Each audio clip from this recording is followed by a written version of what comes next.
Muito prazer, meu nome é Thiago Katz, eu sou o seu youtuber e locutor deste canal. Hoje nós vamos apresentar sobre a relação entre a educação e o mercado de trabalho. Antes de tudo, vamos observar qual a situação atual do nosso país. É possível observar que, por mais que nós tenhamos uma quantidade maior de pessoas que estão se formando, o mercado de trabalho não consegue as absorver. Creio que também isso se deva principalmente ao nosso modelo, que é, de muitas formas, um modelo falho. Para falar a verdade, isso deve ser quase uma tradição entre a elite brasileira trazer modelos que não funcionam para o nosso país. Mas eu vou falar isso um pouquinho depois. O Brasil é um país que, em muitos casos, não conseguiu se industrializar. Assim, muitos empregos que deveriam ser de alta capacidade, como por exemplo, engenheiros e muitos outros, até mesmo técnicos de informática, não conseguem ser absorvidos pelo mercado, que por sua vez tem reduzido. Para falar a verdade, o Brasil ele já é menos industrializado do que ele foi nos anos 70. Assim, representando a indústria, representa uma quantidade efêmera da nossa economia. E com isso, sem essa indústria, o nosso país foi obrigado a ter que se render a ser apenas um exportador de commodities, que são recursos naturais, caso você não saiba. Assim se rendendo ao subdesenvolvimento e o fracasso econômico. E caindo nessa crise que muitos chamam assim de a crise. Desculpa, é a crise do salário médio. É um problema que recai sobre muitos países. Muitos deles são os que falharam em se tornar países desenvolvidos. Então, isso vai acabar gerando que, por mais que haja pessoas, de certa forma, muito qualificadas no nosso país, elas não vão conseguir empregos. É aquela velha piada do engenheiro que vai trabalhar como Uber. Ou talvez do advogado que vai virar coach e muitos outros. Que são basicamente uns estereótipos, mas também são um reflexo da nossa realidade. E assim isso vai acabar no evento que a gente chama como fuga de cérebros. Acontece em muitos países. E é justificável. Você não vai querer viver num país que não tem como te oferecer empregos. E mesmo em países desenvolvidos, por exemplo, a Alemanha, você vai ver um alemão médio, vai ver um americano que tá trabalhando, fazendo a mesma coisa que ele e tá ganhando 4 vezes mais. Agora imagine um brasileiro vendo que um gari nos Estados Unidos tá ganhando mais do que qualquer médico aqui. Quem vai querer ficar nesse país? Ninguém vai querer ficar.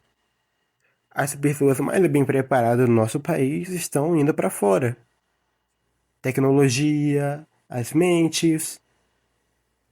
Ninguém quer desenvolver esse país. E eu não acho que isso seja algo completamente ao acaso, para falar a verdade. Não, não, não, não. Isso é um plano de uma elite brasileira. E ela já vem desde a colônia e ela tem forçado nosso país a ser um exportador de commodities. Por exemplo, você com certeza já viu na escola a chamada política do café com leite. Aquilo dali é a maior prova disso. Uma elite agrária que controla o nosso país e dita o que vai acontecer com ele. Inclusive, foi essa mesma elite que derrubou o império e edificou a república. Isso é verdade.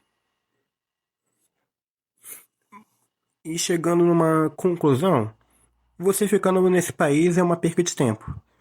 Por mais que, assim, eu queira que eu estaria sendo hipócrita se eu não dissesse que eu não gostaria que esse país desse certo. Eu quero que esse país dê certo.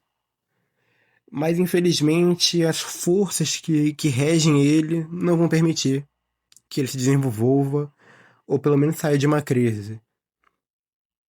É uma perca de tempo ficar nesse país, em resumo. Completamente perca de tempo. possivelmente vai ocorrer uma crise ainda maior. Então, caso você ainda fique no Brasil, você vai ver alguns cenários bem ruins, para falar a verdade. O primeiro deles vai ser acontecer uma ditadura, possivelmente, talvez uma ditadura entre os políticos. Pode acontecer uma revolta militar, mas eu também não sei se pode acontecer ou não. E talvez um cenário que eu acho que é mais provável que aconteça, que vai ser a divisão do nosso país. Ou fragmentação, se você preferir. Isso a gente já está vendo, forças internacionais invadindo esse país, querendo controlar a Amazônia. A população do sul que quer se dividir do nosso país porque simplesmente não se sente representado pelo nosso povo. O sudeste que carrega toda a economia do nosso país, mas não recebe nada de volta. E simplesmente sustenta essa caralho que é o Nordeste, que é uma região que não produz porra nenhuma, mas que continua absorvendo tudo que é de bom desse país. A região Norte também está inclusa nisso. Ela também está inclusa, porque ela suga o dinheiro das regiões que mais produzem. Talvez a única região que ainda esteja em paz seja o Centro-Oeste. Eu também não sei direito muito sobre a questão de lá. Bom, mas por isso, fica aqui com o vídeo. Essa é a nossa conclusão. Saia desse país. A saída do Bostil é o aeroporto. Fique com Deus, meu amigo.